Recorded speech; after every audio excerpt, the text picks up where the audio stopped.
տեսնում ենք սակավաթիվ հատվածն է, հա, հանրության մասնակցում, սա ինչի մասին է վկայում, մեր հասարակությանը չի ուզում էլեկտրաէներգիայի սակագնի բարձրացումը, անտարբերություն է, թե պարզապես անհեռանկար է համարում պայքարել այս եղանակով։ Այն, որ ուզում է, դա միանշանակ է, մեկ տարվա ընթացքում 40%-ից ավել թանկացումը ցանկացած դեպքում կուզի, առավել ևս, որ դա բավականին զգալի մասն է կազմում բյուջեի, ընտանեկան բյուջեի, բայց երևի թե ավելի շուտ այլ հանգամանք է, ես կարծում եմ մեր քաղաքացիները այսօր միասնություն են ուզում տեսնել եւ չեն ցանկանում առանձին վերցած որևէ խնդրի ուղղությամբ գնալ, որովհետեւ դա ըստ էության արդյունքի չտանող ճանապարհ է եւ այդ հավաքական իմաստությունը իրենց ուշում է, որ միասնական ամբողջական պայքարով է, որ հնարավոր է իսկապես իրավիճակ փոխել։ Այն, որ իրենց կենցաղը անմիջապես կապված է երկրում կառավարման համակարգից, դա արդեն ակնհայտ է բոլորի համար, ուստի եւ գլխավորապես քաղաքացիները այլևս մեկ պահանջ ունեն համակարգի փոփոխություն, իշխանության հեռացում։ Երեք Գերվան Զախարյանն ասաց, որ մի կերպ պետք է մուծել։ Իրենք մի կերպ դիմանալով դառնում են խոշոր հարուստներ, քրտնաջան աշխատանքի շնորհիվ, դե մենք էլ մի կերպ փորձենք դիմանալ եւ մեր գոյատևումը շարունակել այնքան ժամանակ, քանի դեռ հանդուրժում ենք նմանատիպ պաշտոնյաների առկայությունը կառավարման համակարգում։ Պարոն Արտիրոսյան, աշնանը արդեն շատերը կանխատեսում են քաղաքական, ինչպես նաև քաղաքացիական դաշտում բուռն զարգացումներ։ Այսօր տեսնում եք դրա համար համապատասխան նախադրյալներ կան։ Նախադրյալները տարատեսակ զարգացումների համար ոչ թե հիմա են, այլ տարիներ շարունակ եղել են եւ պատահական չէ, որ մենք ամեն մի նախագահական ընտրություններից հետո ունենք մենք բուռն պորտքումներ, որովհետեւ այդ ամենը կուտակվելով եւ ելքը փնտրելով գլխավոր ընտրություններում, նախագահական ընտրություններում դա դուրս է գալիս, այդ բողոքը դուրս է գալիս։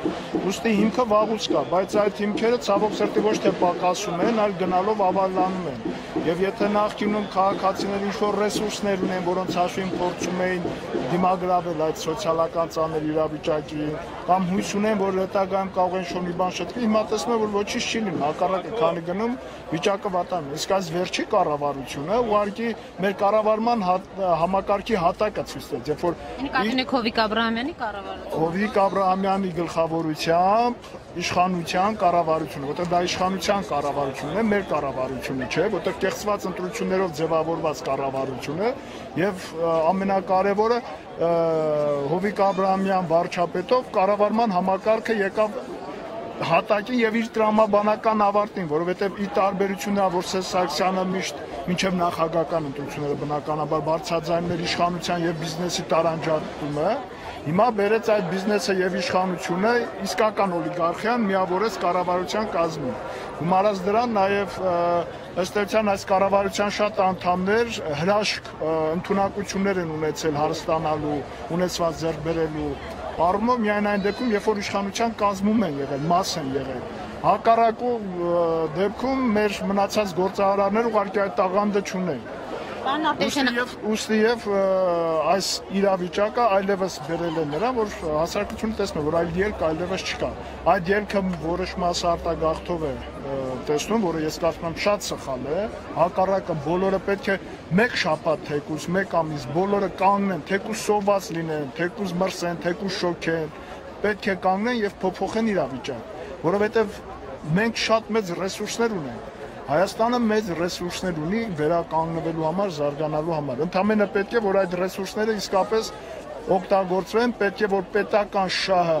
ժողովրդի հանրային շահը ծառայեն եւ ոչ թե մի խումբ մարդկանց գերհարստացման համար։ Ռուսական մամուլում հրապարակումներ եղան, որ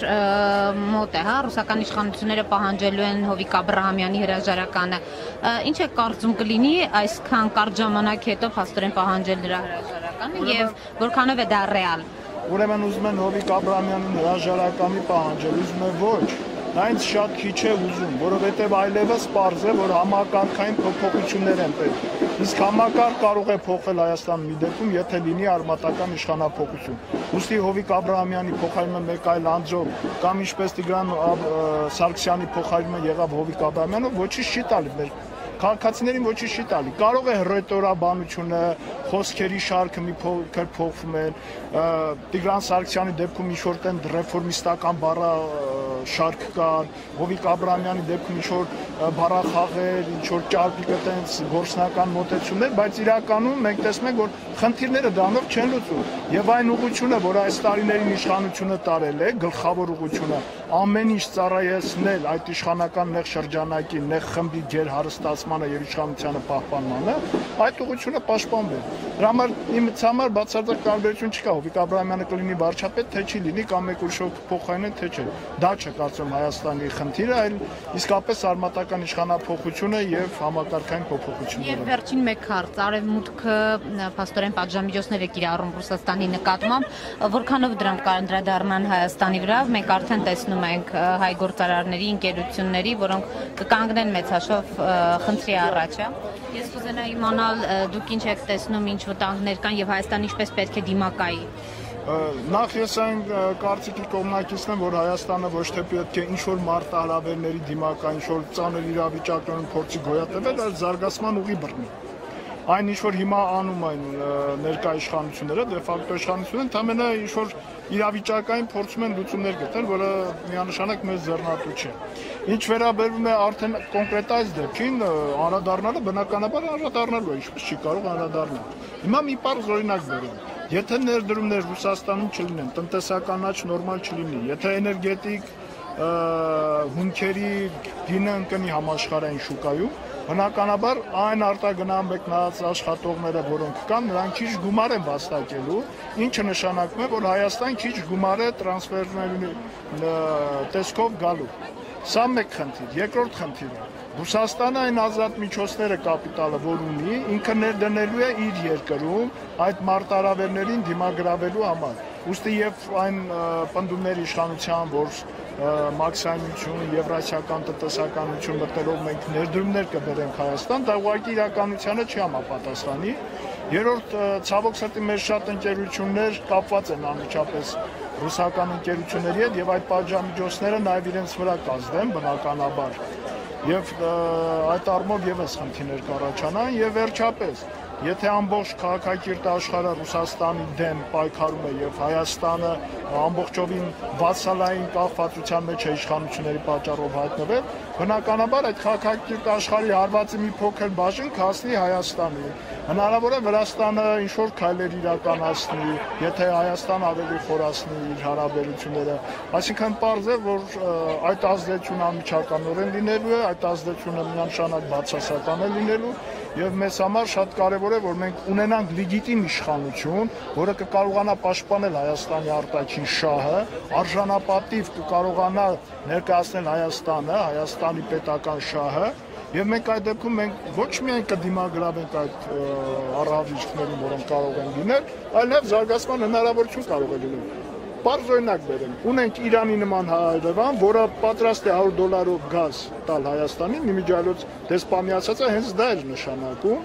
պատրաստ է Հայաստանի տարածքով տրանզիտ գազ անցկացնել, բիզնես է, չէ՞, Ռուսաստանը $4 միլիարդ վաճառում է զենք, ասում է բիզնես եմ անում։ Մենք էլ գազը տարանցիկ կանենք Հայաստանին, ոչ միայն բիզնես է, այլև հսկայական գումար դա կբերի, $600 միլիոն առնվազն եկամուտ։ Մենք ունենք ամենապարզ օրինակն եմ ասում, դրանից